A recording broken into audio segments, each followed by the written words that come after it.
ça démarre Algérie part. Ce qu'on remarque, c'est que réellement, c'est monté très très très rapidement sur l'échelle des médias web en Algérie. Ça a été rapide. L'ascension de ton site a été très rapide.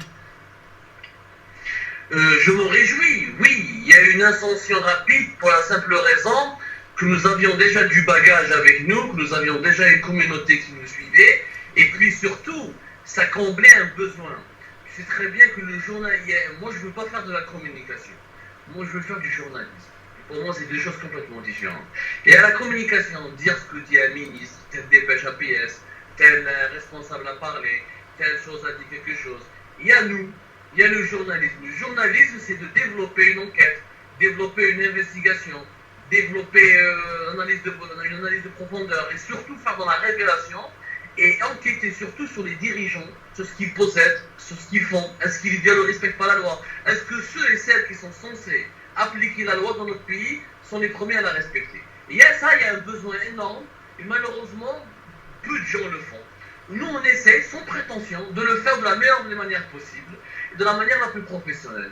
Et je pense que c'est pour ça que ça a eu une ascension très rapide, et c'est pour ça que les gens nous ont suivis.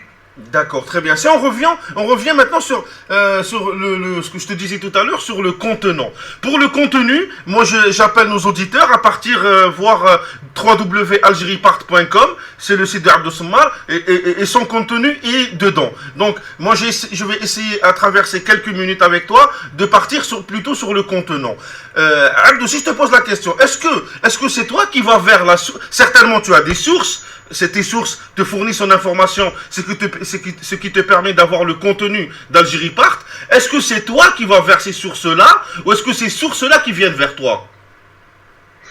Tu sais, je vais utiliser notre métaphore pour que nos amis auditeurs et auditrices et lecteurs et lectrices puissent comprendre. C'est quoi le journaliste? Le journaliste, c'est comme une caravane dans un désert. Tu traverses un désert, tu tiens une caravane, et à un moment donné, tu cherches de l'eau. Si tu ne vas pas chercher de l'eau, tu crèves de soif. Il n'y a personne qui vient vers toi. Il n'y a absolument personne. C'est un travail de recherche, c'est un travail d'investigation. Ça veut dire quoi? Ça veut dire que tu identifies une information. Tu essaies de savoir quelle est la première source de cette information. Après, et c'est ça la grande difficulté dans notre pays, c'est de trouver les documents et les traces écrites de cette information. Et c'est ça le grand problème de l'Algérie. Donc, c'est un travail de recherche. Il ne suffit pas de voir, on ne voit pas que des personnes. On essaye de décortiquer des documents, d'analyser des matériaux concrets pour après aboutir à une révélation, ou là à une enquête, ou là à une information que nous allons publier. Donc c'est un travail, oui, après c'est clair, il y a ce qu'on appelle les lanceurs d'alerte. C'est que depuis mon travail sur Algérie Focus, depuis Al Jazeera Weekend, etc., nous avons toujours voulu faire, et je le dis à Doublia Michel Anna, je fais partie de cette génération de journalistes qui essaye de ne pas faire que dans la communication, qui essaye d'aller plus loin, au-delà de l'info, et de comprendre les dessous, et de faire surtout de l'enquête, de comprendre qui fait quoi et comment ça se fait dans notre pays. Et il y a un groupe de lanceurs, il y a des lanceurs d'alerte. C'est quoi un lanceur d'alerte?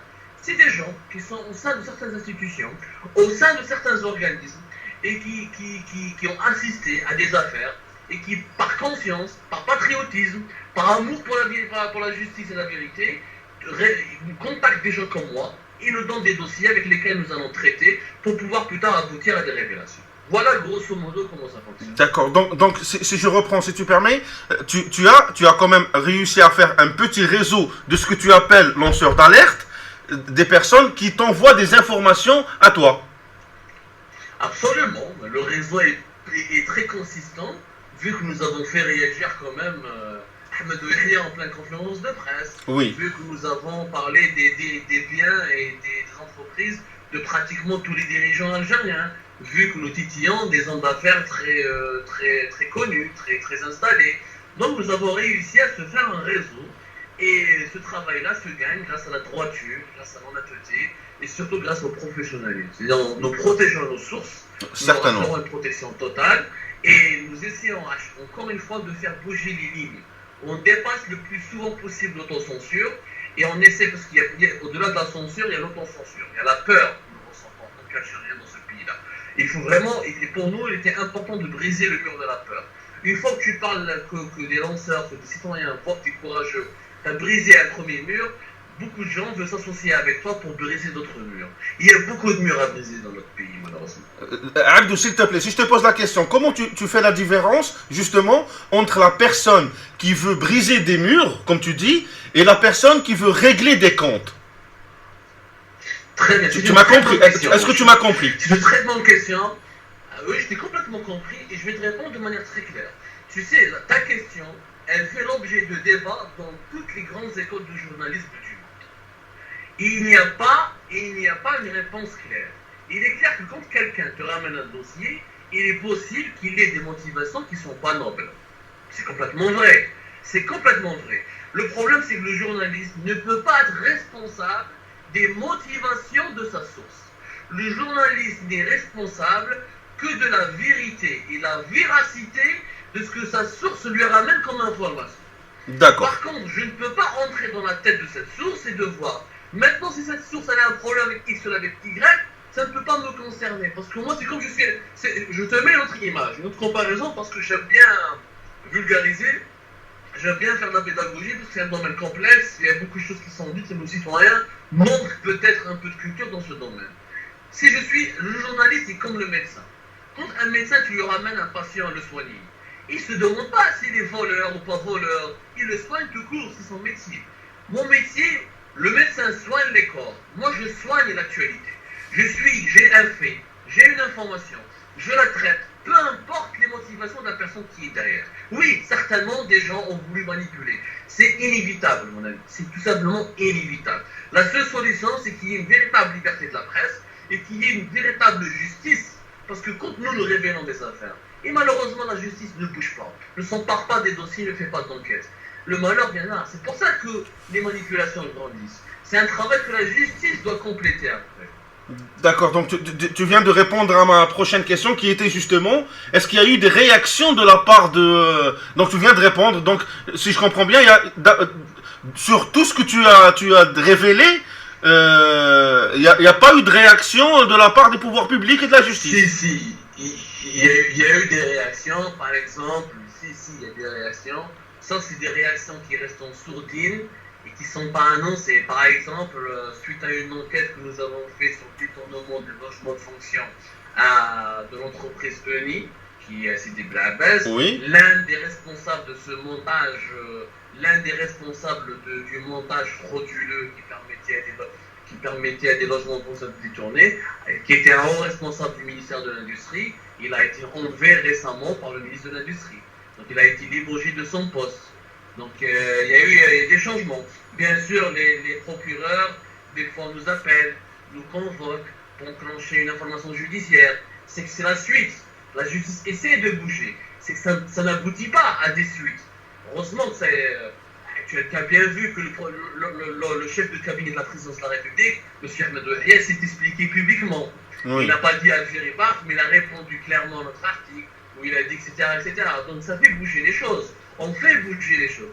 Peut-être qu'on ne les fait pas bouger comme les choses ne bougent pas comme on le veut, mais dans un pays comme le nôtre, qui était réputé et habitué à tout ce qui est figé, c'est quand même pas mal. D'accord, très bien. Donc tu viens encore de répondre à ma prochaine question qui était quelles sont les réactions des personnes que tu as mis, je sais pas le mot exact, je te laisse répondre, je sais que tu as compris. Enfin, je ne les ai pas mis en cause parce que nous n'avons pas... D'abord, c'est important de souligner, nous n'avons diffamé personne. On n'a jamais dit que telle ou telle personne dit la volée. On a juste dit, voilà ce que telle ou telle personne possède. Et quand il y a des situations de conflit d'intérêts, on le dit. Quand par exemple l'ancien ministre de la Santé, il avait ses propres enfants qui ont une entreprise de pharmaceutique et qui ont obtenu un agrément alors que leur père était ministre, naturellement il y a un conflit d'intérêts. Oui. Donc on aimerait bien que la personne réagisse et nous explique. Quand M. Tleba, par exemple, est associé avec le président de l'Assemblée populaire de Annaba, il fait des affaires avec lui, il y a un conflit d'intérêts. Demain, s'il y a un marché qui est public, qui doit être travaillé avec Annaba, il y a des véritables soupçons. Donc nous n'accusons pas, nous parlons des faits.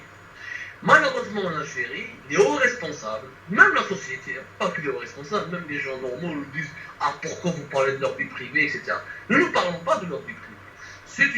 Nous parlons d'affaires qui concernent l'opinion publique.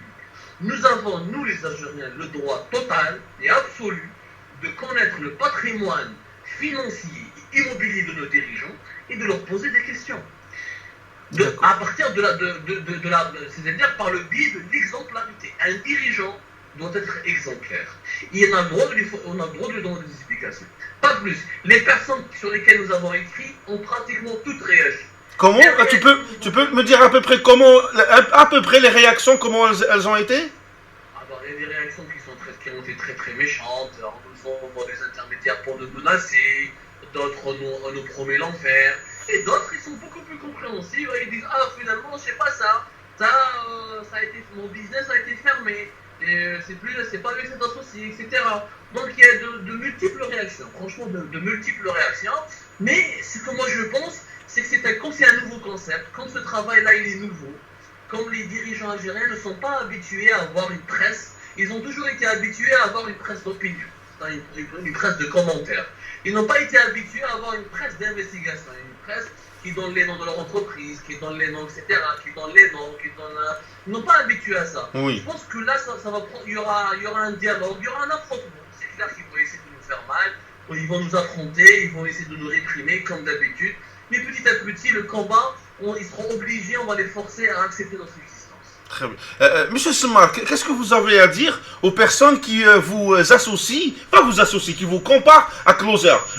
Closer, vous connaissez, le magazine Closer. Très bien. Que j'aime beaucoup. Ça se voit. Donc, franchement, les personnes qui vous comparent à Closer, moi personnellement, j'ai pas mal de relations qui me disent, voilà, c'est pratiquement, il fait ce que Closer fait. Qu'est-ce que vous répondez à ça? Pour nos auditeurs, pour les auditeurs de Sarbacane et de Radio Constantine, Closer c'est un magazine à scandale pour les personnes qui ne le connaissent pas. Voilà. Abdou, à toi. Alors, d'abord, je respecte les gens. Les gens ont totalement le droit de me classer ou de nous classer là où ils veulent, comme bon leur chante. D'ailleurs, je t'invite, tu vois, j'ai des réactions sur mon propre mur Facebook qui sont très méchantes, très insultantes. Je ne supprime aucun commentaire. Et tu peux en être témoin, oui. Je pense que tu as remarqué ça. Oui. Les gens ont complètement comme moi, j'ai le droit de dire ce que je pense des gens, les gens ont totalement le droit de dire ce qu'ils pensent de nous. Ce que je déplore, malheureusement, je déplore la culture des étiquettes.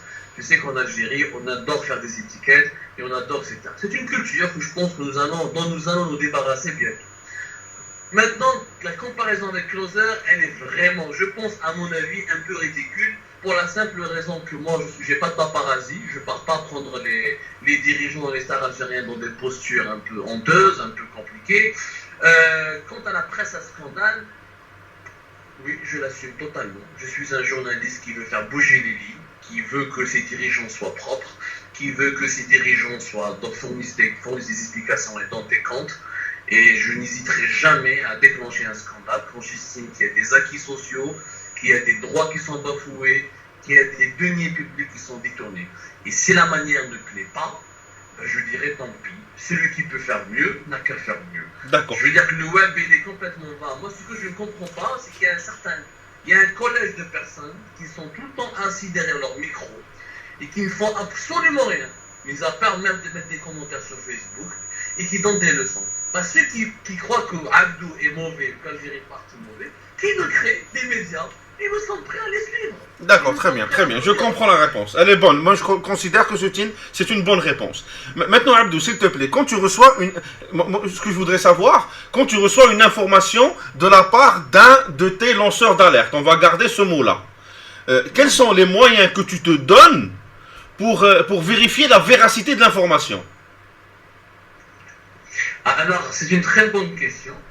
D'abord, il est conseillé, dans ce genre de conditions, de toujours connaître son lanceur d'alerte et sa source.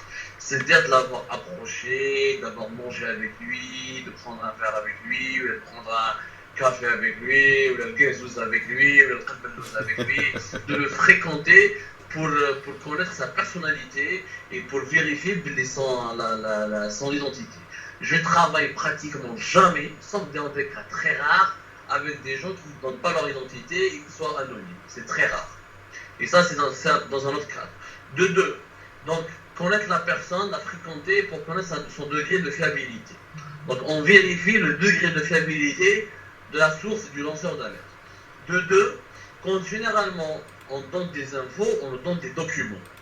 Il y a deux types de documents. Il y a des documents qu'on peut publier. Il y a des documents qui sont sensibles, on ne peut pas les publier pour la simple raison, si on les publie, il y a des traces où ils vont remonter la source qui nous les a donnée. Et là, on met la vie des gens en danger, on ne peut pas se le permettre. Donc, à partir du moment où l'information elle est donnée par quelqu'un que nous avons testé et que nous estimons qu'il est fiable, et avec un document écrit et qui est fiable. Donc l'information a été vérifiée, naturellement. Oui. Après, nous essayons toujours d'appeler la personne incriminée pour la faire réagir. Malheureusement, en Algérie, qui est la culture de l'omerta et du silence, à chaque fois que j'appelle des gens ne veulent pas réagir. Le téléphone sonne dans le vide, ou les blocs, je n'ai rien à dire, je ne veux pas réagir, au classe. Donc, c'est ça les trois procédés. Après, il faut recouper, bien sûr. Quand on te donne un document, on essaie de l'expertiser. On va avoir un expert. Si c'est un document dans l'immobilier, on voit un expert immobilier. Si c'est un comptable, on voit un expert comptable. Par exemple, récemment, nous avons publié le compte bancaire du fils de Ould Abbas, Jamal Ould Abbas, celui le patron du FLN, qui a contracté un crédit bancaire de la part de la BNA et qui a bénéficié de beaucoup de facilités. Lorsque j'ai obtenu le document, je l'ai expertisé au niveau d'un banquier, de deux banquiers, etc., pour vérifier toutes les données, etc. Donc c'est ça le travail. Il y a le recoupement, il y a le contact, le type de relation que tu as avec la source, et il y a le matériau journalistique, c'est-à-dire les documents, les pièces à conviction qu'il faut avoir. Très bien, très bien. Donc, merci Abdou. De toute façon, moi, c'était la série de questions. Voilà, moi aussi, c'était la série de questions que j'avais à te poser. Moi, je te remercie pour ta participation sur Radio Sarbacane. Et si tu veux dire un mot pour clôturer, je te laisse la parole.